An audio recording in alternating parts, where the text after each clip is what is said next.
Hello there guys and welcome, it is Niran here and today it is time for me to bring you the first of my FIFA 17 top tips videos. Today I am bringing you the best teams to manage on FIFA 17 career mode. I've been doing this for the last few years. Hopefully you guys are going to enjoy this. 14 teams that you can use in various big leagues across the game that should reward you for doing various things, like they've got good young players, maybe they're a return to glory because they used to be good, now they're not so much anymore, or just general challenges to get a team to winning major competitions and, European trophies. If this video smashes 250 likes, I will do another one of these for the best road to glory teams to manage on career mode, because I realise this video really only outlines the best teams to manage in top divisions. Also, if you're new to the channel, make sure to subscribe for more of these types of videos and also FIFA 17 career mode with Hull. But the first team on this list is Deportivo Alaves of the Spanish La Liga League, whatever. They used to be a very, very good side, but they got relegated. They went through, I think, financial difficulties, a very small budget with this one, so this would be a massive challenge,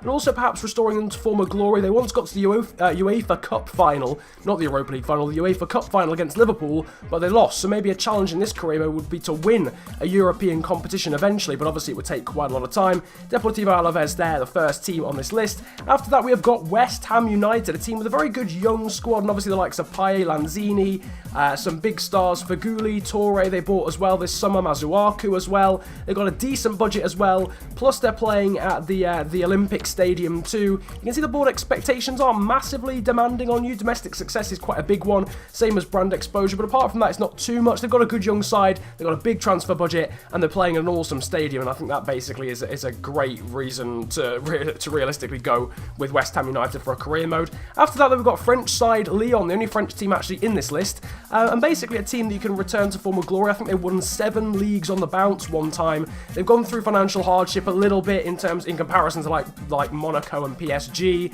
They're getting a bit better now. They've got a very good and very, very young side. So obviously for career mode, it's great to use young players, and Lyon certainly have a lot of those. £15.7 million in terms of transfer budget, and also big stars as well like Fekir and Lacazette. So definitely a good side to use over in France. After that, we've got Schalke, who have a £30.1 million budget and some pretty good young players. They signed Braildon Lembolo as well from Basel, so if you're a fan of him, then definitely go for him. Or definitely go for this team. And also, if you want to emphasise on youth development, then Schalke is the place for you to go, because the board expectations see it as a critical objective.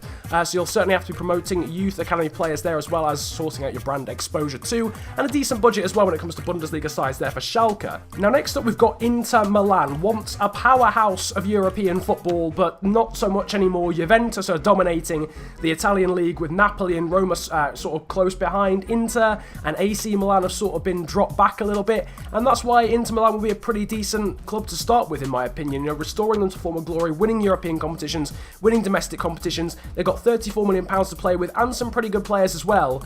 So definitely Inter I think would be a good shout as well in terms of Italian sides. Back to Germany we go, and we've got another team full of stacked youngsters, and it is Borussia Mönchengladbach. 4.5-star team, £23.2 million in terms of transfer budget, a lot lower than sort of English teams, when it comes to German transfer budgets, I feel, on this game. Not too much in terms of demanding board expectations as well, just having fun with the younger players that you've got there, like Thorgan Hazard and Christensen as well, who's on loan from Chelsea, and just making them sick. They got a big upgraded Gladbach in terms of the players that they had from last year, so they've definitely got a really good side, and it would be a bit of a challenge to overthrow the likes of Dortmund and Bayern Munich in the German league. Next up is perhaps a slightly surprise inclusion. It's Stoke City, but they've got a massive budget, very low board expectations across the board, and a pretty decent side. They've got Marko Arnautovic, Xherdan Shaqiri, Bojan Krkic, Janeli Mbula, some really, really good and fairly young players as well, a really good side, and a lot of money. Like, that is the basis to be able to at least get into Europe in the first season, and then you never know. Maybe a cold, windy day in Stoke might actually mean winning a league, who even knows. But Stoke, I feel, is a very good team to use. Maybe a little bit underrated because, they've got some very good players, but perhaps just not thought of in that sort of way. After that, we've got Athletic Bilbao, not Atletico Bilbao. I've been told not to call them that on many occasions. Athletic Club. And again, a team that you can use just Basque players. Obviously, they're known for using just Basque players, so Southern French players and I think Northern Spanish players in terms of nationality. So again, you could do a career mode where you literally only use Basque players. It'd be a limiting factor, and it's a bit of a challenge. You can maybe try and win the La Liga using only Basque players. I don't think that's ever been done before. After that, we've got Leicester City, obviously the champions of the BPL. This would be sort of just trying to restore them to to winning a league again on the bounce. they've got some really good players. Jamie Vardy, Riyad Mahrez have had massive upgrades, and there's also some other good players throughout the squad as well to use, and it's just trying to continue the fairy tale, guiding them into Europe as well for the first time, obviously, having won the league, they're now in the Champions League, and yeah, obviously that would be a decent challenge as well, because they're not the best side in the BPL, they're still a pretty decent side nonetheless. After that, we've got AC Milan, or just Milan. They're in this video for the same reason as Inter Milan, realistically, to restore them to former glory in the Italian league, a team that used to be an absolute powerhouse in Italian football, in European football, not so much anymore. Restore them to their old glory, their former glory. Make sure that you do well with brand exposure as well, looking at the board expectations. £37 million as well to deal with transfers there as well, which is a pretty healthy budget. After that, we've got Borussia Dortmund, who always feature in videos like this. Massive budget, really good young side, and they're everyone's like second favourite team, realistically. Domestic success, brand exposure are critical. Youth development as well, of course, is medium, because they do bring quite a few young players up through the ranks. They've got a very good young side, some really young players, the likes of Paslak and also Pulisic, but then also some stars like Royce and Aubameyang, obviously. And again, trying to overthrow Bayern Munich and bring success back in terms of European competitions to Dortmund as well. After that, we've got Rangers, who are finally back on FIFA, having been relegated to like the lowest division in Scotland professionally. They're now back up to the Premiership. I don't know why they even got, I think it was for like, I think they went into administration or something. Now they're back in the SPL, or the Scottish Premiership, and even more of a challenge really in terms of, instead of overthrowing Celtic in the Scottish League, would perhaps be to trade them into the English League and try and rise them up through the ranks in terms of the English football system, maybe from League 2 up into the Premier League, and maybe even winning European competitions after that. After that, though, we've got Red Bull Leipzig, or RB Leipzig. They're not technically called Red Bull Leipzig, but everyone knows they're Red Bull Leipzig. This is a bit of a controversial one. The reason I put them in the video is because youth development is critical, so you've got to really promote youth players. That's a massive objective if you're going to use RB Leipzig.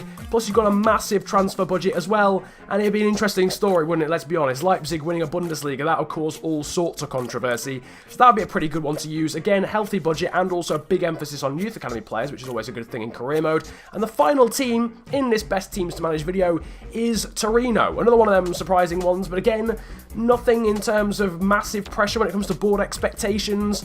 Domestic success and continental success are pretty low. Brand exposure, medium and youth development are all in the middle. But the reason why these guys really, they've got a pretty decent young squad. They've got Adam Ljajic, they've got a few other young players as well. They've lost Maksimovic, unfortunately. They did have Nikola Maksimovic last season, but he doesn't play for them anymore.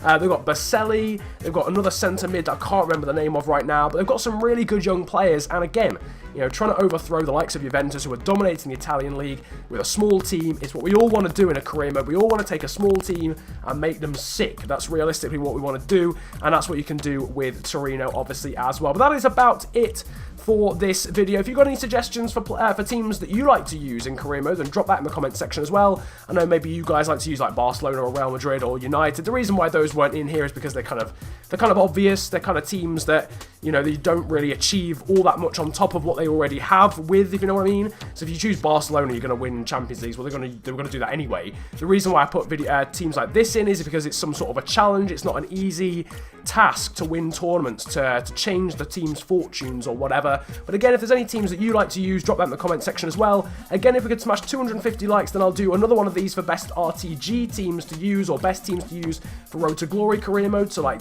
League 2 sides, or second division German sides, or second division Spanish sides, or whatever like that. Again, if you're new to the channel as well, make sure to subscribe for more videos like this, and FIFA 17 career mode as well. And yeah, just hit like if you enjoyed the video. But it's been a pleasure ranting to you guys today. Have a great day, enjoy yourselves, and goodbye. No.